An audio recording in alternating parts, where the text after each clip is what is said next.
अतुल सुभाष ने 9 दिसंबर को बेंगलुरु में अपने बेडरूम में जिंदगी का अंत कर लिया। उन्होंने इस दौरान जो टी शर्ट पहनी थी उस पर लिखा था जस्टिस इज ड्यू। इससे पहले 1.5 घंटे का वीडियो और 24 पन्नों की चिट्ठी में अतुल ने ऐसा करने के पीछे पत्नी, ससुराल वालों और न्यायिक व्यवस्था को जिम्मेदार ठहराया। दरअसल शादी के 2 साल बाद पत्नी ने दहेज उत्पीड़न, पिता की हत्या और अप्राकृतिक यौन शोषण तक के 9 केस अतुल के खिलाफ दर्ज करवा दिए। अतुल ने आरोप लगाया कि इन मामलों को सेटल करने के लिए उनसे 3 करोड़ रुपए की डिमांड की गई थी। एआई इंजीनियर अतुल सुभाष के ऐसा करने के बाद देश भर से तीखी प्रतिक्रियाएं सामने आ रही है। सोशल मीडिया पर लोग अतुल सुभाष की पत्नी और ससुराल वालों के साथ साथ वर्तमान न्याय व्यवस्था और कानून प्रक्रिया पर भी सवाल उठा रहे हैं। लोगों का कहना है कि मौजूदा कानूनों के तहत अदालतों में अभी महिला पक्ष की ही ज्यादा सुनवाई होती है। इसमें बदलाव की जरूरत बताई जा रही है।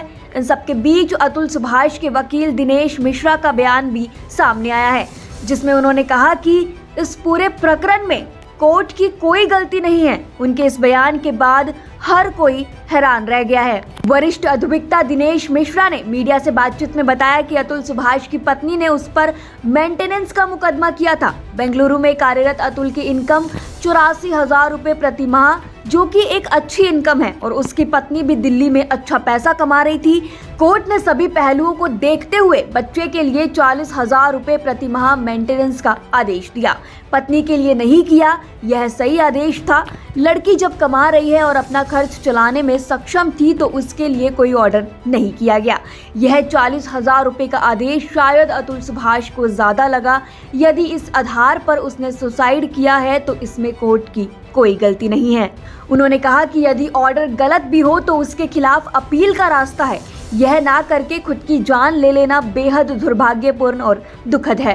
फैमिली कोर्ट के आदेश को सही ठहराते हुए अधिवक्ता दिनेश मिश्र ने कहा कि यदि 40,000 का ऑर्डर गलत लगता था तो इसके लिए हाई कोर्ट में अपील करनी चाहिए थी।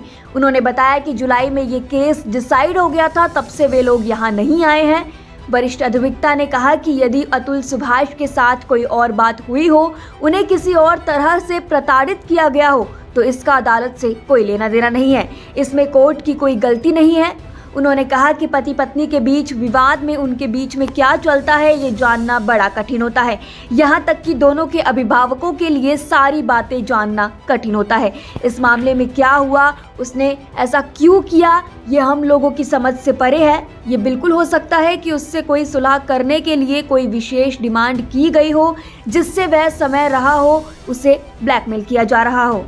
इसके साथ ही एआई इंजीनियर अतुल सुभाष ने 1.5 घंटे के वीडियो के साथ 24 पेज का एक नोट भी छोड़ा, जिसमें एक पेज पर अपने 4 साल के बेटे के लिए भावुक कर देने वाला मैसेज लिखा है। उसमें उन्होंने कहा कि बेटा, तुम्हारे लिए मैं खुद को 1000 बार कुर्बान कर सकता हूँ। अतुल सुभाष ने लिखा कि बेटा, जब मैंने तुम्हें पहली बार देखा तो सोचा कि मैं तुम्हारे लिए किसी भी दिन अपनी जान दे सकता हूँ, लेकिन दुख की बात है कि मैं तुम्हारे कारण अपनी जान दे रहा हूँ। मुझे अब तुम्हारा चेहरा भी याद नहीं है। जब तक कि मैं तुम्हारी वो फोटो ना देख लूं जब तुम 1 साल के थे, मुझे अब तुम्हारे बारे में कभी कभी दर्द के अलावा कुछ भी महसूस नहीं होता। अब तुम बस एक टूल की तरह हो, जिसका इस्तेमाल करके मुझसे और अधिक उगाई की जाएगी। उन्होंने आगे लिखा कि इसमें तुम्हें दुख होगा, लेकिन सच्चाई यह है कि अब मुझे ऐसा लग रहा है तुम मेरे द्वारा की गई एक गलती हो। यह दुखद है कि यह बेशरम व्यवस्था एक बच्चे को अपने पिता पर बोझ और दायित्व बना सकती है। मैं परिवार से अलग रह रहे ऐसे बहुत से पिताओं से मिला हूँ। उनमें से ज्यादातर जब ऑनेस्टली बात करते हैं तो उनकी भावनाएं भी ऐसी ही होती है। कुछ भावुक लोग अपने बच्चों के जीवन का हिस्सा बनने की बेताबी से कोशिश करते हुए हर रोज अंदर से मर जाते हैं। सिस्टम हर पिता के साथ ऐसा करना चाहता है। मैं ऐसा नहीं करने जा रहा हूँ। अपने बेटे के लिए अतुल सुभाष लिखते हैं, जब तक मैं जीवित हूँ और पैसे कमाता हूँ, वे मुझसे अधिक पैसे ऐंठने के लिए, तुम्हारे दादा दादी, चाचा और मुझे परेशान करने के लिए तुम्हें एक टूल के रूप में इस्तेमाल करेंगे। मैं उन्हें अपने पिता, माँ और भाई को अनावश्यक रूप से परेशान नहीं करने दे सकता। नोट में अतुल आगे लिखते हैं कि मैं अपने पिता के लिए तुम्हारे जैसे 100 बेटों का बलिदान कर सकता हूँ और तुम्हारे लिए मैं खुद को 1000 बार कुर्बान कर सकता हूँ, लेकिन मैं अपने पिता की प्रताड़ित करने का कारण नहीं बनूंगा। मुझे शक है कि तुम कभी समझ पाओगे कि पिता क्या होता है, लेकिन मैं अच्छी तरह जानता हूँ कि पिता क्या होता है। पिता को डिफाइन करते हुए अतुल ने लिखा कि पिता होना सौभाग्य की बात है, वो मेरे लिए गौरव है। वो वही है जैसा मैं हमेशा बनने की कोशिश करता रहा। वह वही है जिसे एक बेटा चुनौती देना चाहता है। वह वही है जिस पर एक बेटा गर्व करना चाहता है। पिता पुत्र के रिश्ते को ना तो लिखा जा सकता है और ना ही शायद समझा जा सकता है, लेकिन अब समझना व्यर्थ है। तुम मुझे नहीं जानोगे। काश मैं तुम्हारे साथ होता। मैं इतना कुछ देना चाहता था जो मैंने समझा, सीखा और जाना। वहीं इस मामले में पुलिस की पड़ताल जारी है। सोशल मीडिया में दिन भर इस केस की चर्चा रही। अतुल के परिवार की तरफ से कई बयान सामने आए हैं। वो अपने बेटे के लिए न्याय मांग रहे हैं। 11 दिसंबर को अतुल की मां पटना एयरपोर्ट पर पत्रकारों से बात करते वक्त बेहोश हो गई। एक सवाल के जवाब में उनकी मां ने कहा, मेरे बेटे को प्रताड़ित किया गया। ये बोलते ही वो जमीन पर गिर गई।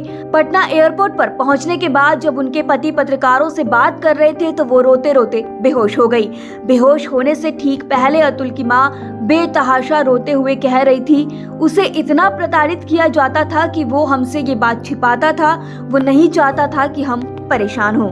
बता दें कि अतुल बेंगलुरु में एक प्राइवेट कंपनी के लिए काम करते थे। 9 दिसंबर को उन्होंने अपनी जिंदगी का अंत कर लिया। 24 पन्नों के कथित नोट में उन्होंने वैवाहिक मुद्दों, उनके खिलाफ दर्ज कई मामलों और पत्नी सहित उत्तर प्रदेश की एक महिला जज पर भी उत्पीड़न के आरोप लगाए हैं। पुलिस ने बताया कि अतुल सुभाष का शव सोमवार 9 दिसंबर को मंजुनाथ लेआउट इलाके में उनके आवास पर मिला था। जिस कमरे में उनका शव मिला वहां एक तख्ती भी मिली थी जिसमें लिखा था, जस्टिस इज ड्यू।